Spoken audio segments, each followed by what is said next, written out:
میرے نبی کریم صلی اللہ علیہ وسلم نے ارشاد فرمایا کہ 3 لوگوں کی بددعا ایسی ہیں، اگر وہ لوگ بددعا کے لیے ہاتھ اٹھا دیں تو اللہ تعالیٰ ان کی بددعا کو فوراً قبول کر دیتے ہیں، اور 3 لوگ ایسے ہیں اگر وہ لوگ دعا کے لیے ہاتھ اٹھا دیں تو اللہ تعالیٰ ان کی دعا کو فوراً قبول کر دیتے ہیں۔ وہ 3 لوگ کون کون ہیں؟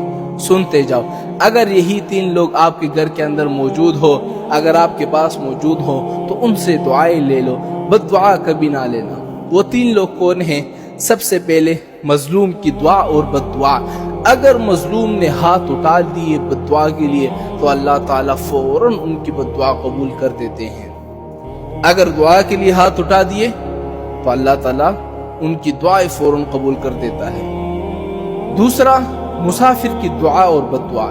جو بندہ سفر میں ہو، مسافر ہو، تو اللہ تعالیٰ اس کی بھی دعا اور بد دعا کو فوراً قبول کر دیتا ہے۔ اور تیسرا کیا ہے جو میرے اور آپ کے گھر کے اندر ہے؟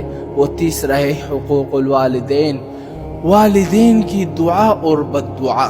جب والدین بد دعا کرتی ہیں نا تو اللہ تعالیٰ فوراً قبول کر دیتے ہیں۔ یقین نہیں آتا؟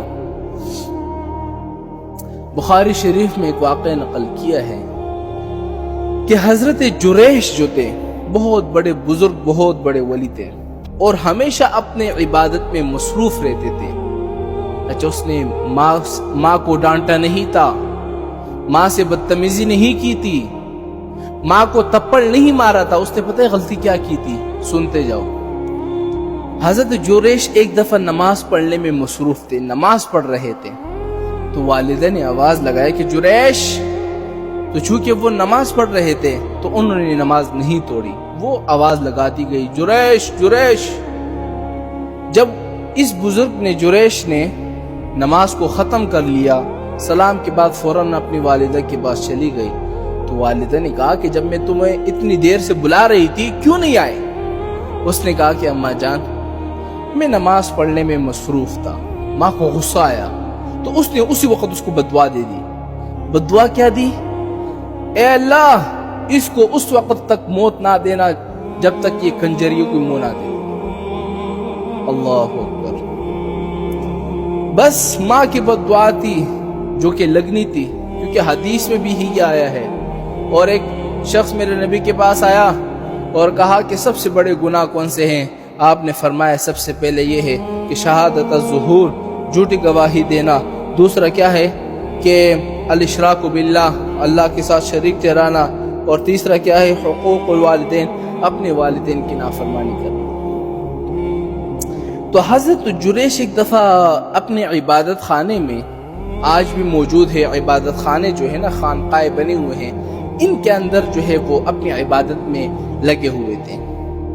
تو اس علاقے میں ایک بڑی حسین و جمیل عورت تھی، تو اس نے سوچا کہ یہ اپنے آپ کو بڑا نیک سمجھتا ہے، بڑا ولی سمجھتا ہے، تو لازمی بات ہے یہ چپ چپ کے جو ہے وہ گناہ کرتا ہوگا، لہٰذا میں بھی اس کو بھٹکاؤں گی اور اس کو اس مقام سے چھڑا لوں گی۔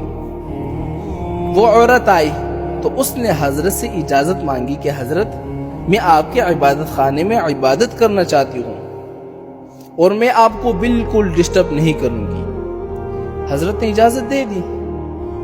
تو اس عورت نے ہر ممکن ہیلا بہانہ تلاش کیا، لیکن حضرت نے نظریں اٹھا کر بھی نہیں دیکھا۔ وہ غصے میں آ گئی عورت، اور اس نے جا کر ایک چرواہے سے اپنا تعلق جوڑا، اور اس کے بعد وہ حاملہ ہو گئی۔ جب اس عورت کا حمل ظاہر ہو گیا تو اس نے اپنے علاقے میں چیخ چیخ کر کہنے لگی کہ لوگوں، یہ جس کو تم نے اپنا بزرگ سمجھا ہوا ہے، پیر بنایا ہوا ہے، اس نے میرے ساتھ زنا کیا ہے اور یہ اس کا حمل ہے۔ لوگوں کا بس سننا تھا جناب، لوگوں نے مرد آباد کے نعرے لگا دیے اور انہوں نے اس کے خانقاہ کو توڑ ڈالا، اور حضرت رو رہے ہیں چونکہ اس کے علاوہ حضرت کے پاس کچھ تھا ہی نہیں۔ بہرحال جب وہ بچہ پیدا ہو گیا تو وہ عورت اس بچے کو لے کر آئی کہ یہ تمہارا بچہ ہے، اس کو سنبھالو۔ اب ساری دنیا اکٹھی ہوئی ہے، دیکھ رہی ہے۔ حضرت جریش نے 2 رکعت نماز پڑھی اور اللہ سے مانگا کہ اللہ میری عزت کی حفاظت فرما۔ مجھے پتا ہے کہ مجھے میری ماں کی بددعا لگی ہے، لیکن میرے لیے مہربانی کر کے راستہ پیدا فرما۔ اور اس بچے کو انگلی لگائی اور پوچھا کس کے بیٹے ہو؟ تو بچہ بھی بول پڑا کہ میں تو فلاں چرواہے کا بیٹا ہوں۔ اب لوگ اتنے شرمناز ہو گئے کہ اس کے بعد پھر انہوں نے دوبارہ خانقاہ بنایا اور پہلے سے بھی بہتر بنایا۔ تو حضرت جریش لوگوں سے کہنے لگا کہ اللہ کے بندو، میں نے کوئی گناہ نہیں کیا تھا، اصل میں مجھے میری ماں کی بدعا لگ گئی تھی۔ میری ماں نے مجھے بدعا دی تھی کہ اللہ تعالیٰ اس وقت تک تجھے موت نہ دے جب تک تو کنجریوں کی منہ نہ دیکھ لے۔ میں نے اس کنجر کا منہ دیکھا، ہاں، تو اللہ تعالیٰ نے میری ماں کی دعا جو ہے وہ قبول کر دی۔ مسلمانوں، خدا کے واسطے اگر والدین زندہ ہے تو ان سے دعائیں لو، بدعا کبھی نہ لینا۔